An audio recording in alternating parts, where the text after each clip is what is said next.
This video is sponsored by Audible. A moderator stands in front of 6 people sitting at a table in a mid-sized white-walled room.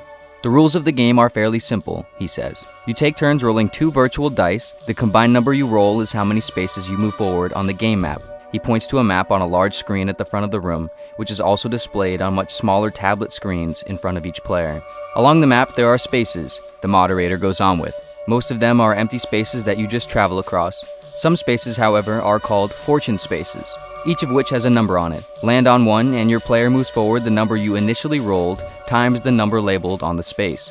For example, if you roll an 8 and land on a fortune space labeled with the number 2, you move forward 16 more spaces. There are also spaces called regressive spaces. These also have a number. Land on one of these though, you go backwards the number you rolled times the number labeled. Lastly, there are reward spaces. The number labeled on these signifies point values. Land on one of them moving forward, earn the number of points labeled.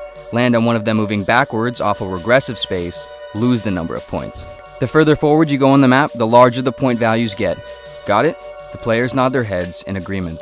The moderator instructs each player to press start on their screens. Each player's icon then appears on the game map. Player 1, Charles, 2, Sarah, 3, John, 4, Jess, 5, Krista, 6, Sam. Each icon is in a different starting location on the map, giving each player advantages and disadvantages according to their arbitrary player numbers. Charles starts at the front. Okay, now the most important part. How do you win? The moderator goes on with. The player with the most points by the end wins, obviously, but the catch is, the game only ends once everybody decides to stop playing. Meaning the game goes on as long as you continue to play. The map is infinite. You can eat, sleep, and use the restroom during designated times, but otherwise, you must be here, playing the game. At any point, you may choose to opt out of the game and leave, at which point, however, you lose. You can all choose unanimously to stop at the same time, but the person with the most points at that time still wins. If, however, you do not all choose to stop at the same time, the last person who is still here playing can play as long as they'd like until they've reached however many points they need to win.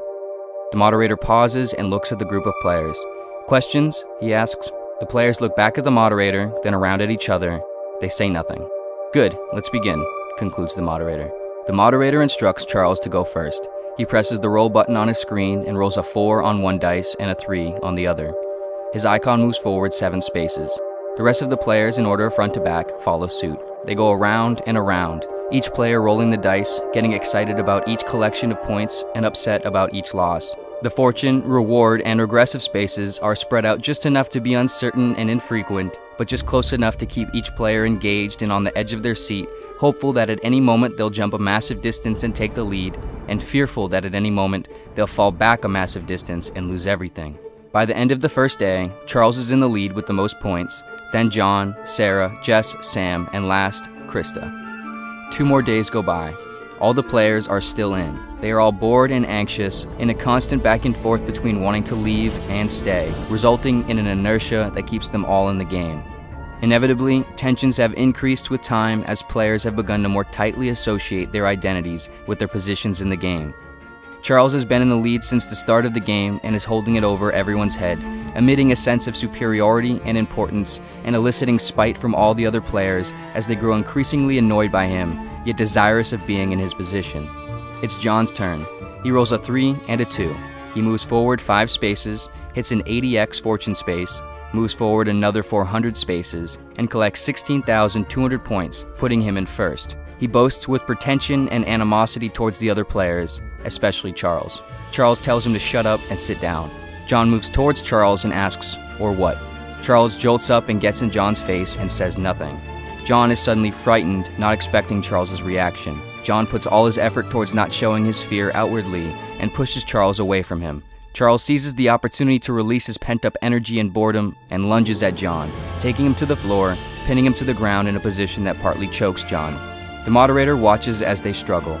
Only after John loosens out of Charles' grip and throws several punches does the moderator finally break it up. After being separated and resettled, John and Charles return to their seats, boiling with tension, nerves, and anger. At this point, Krista announces her disinterest in the game and her intention to leave. She's had more than enough. Charles, John, and Jess ridicule her as she leaves. Sam and Sarah observe quietly. They also consider leaving, but fear being ridiculed and feeling like quitters. They decide to stay and see it through. After all, how long could a game like this even go on? The game goes on for an absurd length of more time. It's the 7th day now. Sam is now left after suddenly and strangely realizing on the 5th day that he no longer had any idea why they were even playing in the first place. He doesn't announce this realization though, and just quietly gets up and leaves. Him and Krista leaving has only reinforced the remaining players' justification for staying, now that the end game appears that much closer. It's not about winning the game anymore, but merely about outlasting the other players and proving their superiority of endurance and ability. The game is completely random, yet somehow, all the remaining players have made it about themselves. On the 8th day, Charles is back in the lead. John is in second, then Sarah, and last, Jess. It's Charles's turn. He rolls a 6 and a 1. He moves forward 7 spaces onto a regressive space, labeled 100x. He then moves backwards 700 spaces and loses 900,218 points, moving him from first place to last place in a single roll. Wait, hold on, Charles erupts to the moderator. I've been in the lead for almost the whole game, and just like that, I'm last now? How is that fair? It's random. It's been like that the whole time, replies the moderator. Yeah, well, I think we should change the rules. Like, if you're in the lead long enough, you should get extra points, or if you're in last long enough, you should lose points, or something like that, argues Charles. You cannot change the rules of the game, replies the moderator. Charles pounds his tablet on the table. But what's the point of the stupid game anyway? He shouts at the moderator. To win, replies the moderator. Yeah, but win what? Asks Charles. The game. The moderator matter-of-factly replies.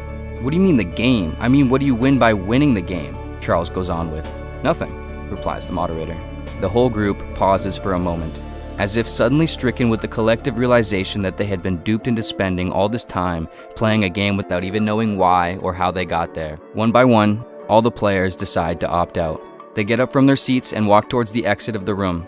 Just as they are about to reach the exit door, John stops and says, Actually, I made it this far and I'm in the lead now. I'm not losing if everyone's just leaving. He laughs to himself, turns around, and goes back to his seat to win. The other players stop and watch him. If you're not leaving, neither am I, says Charles. He then returns to his seat. Then Jess, then Sarah. John, now back at his seat with the rest of the group, presses the roll button for his turn. A large screen that has John, Charles, Jess, Sarah, and the moderator on it glitches into nothingness. An individual named Steely, who ordered the stop, sits at the head of a meeting room table with a group of software engineers, all dressed in similar white uniforms. Who was lead coder on this one? Steely asks the group. There's a brief pause in the room, and then an engineer nervously speaks up.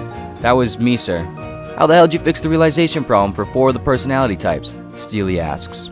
I just adjusted their incentive algorithms to skew more towards self-esteem rather than rationality, answers the engineer. Theoretically, when we extrapolate them out across billions of character iterations in the full simulation, they should just keep playing forever. They just want to win. Brilliant, Steely exclaims. Thank you, sir, replies the engineer. Let's try skewing Krista and Sam's algorithms more to keep them in a little longer, and try to make the whole thing a little less bleak, especially if they're just gonna keep playing forever. It's entertaining, but, we need consumers to feel good. Nobody wants to buy a simulated world where everyone is just willing to suffer for no reason. The engineer at the front of the room makes a couple adjustments on a small tablet screen, according to Steely's instruction. He adjusts Krista and Sam's algorithms, and then applies a new variable to the whole group. The main display screen loads up again. The game moderator appears and 6 players render into seats at a table in a mid-sized, white-walled room. The moderator looks at them and says, The rules of the game are fairly simple. You take turns rolling 2 virtual dice. The combined number you roll is how many spaces you move forward on the game map.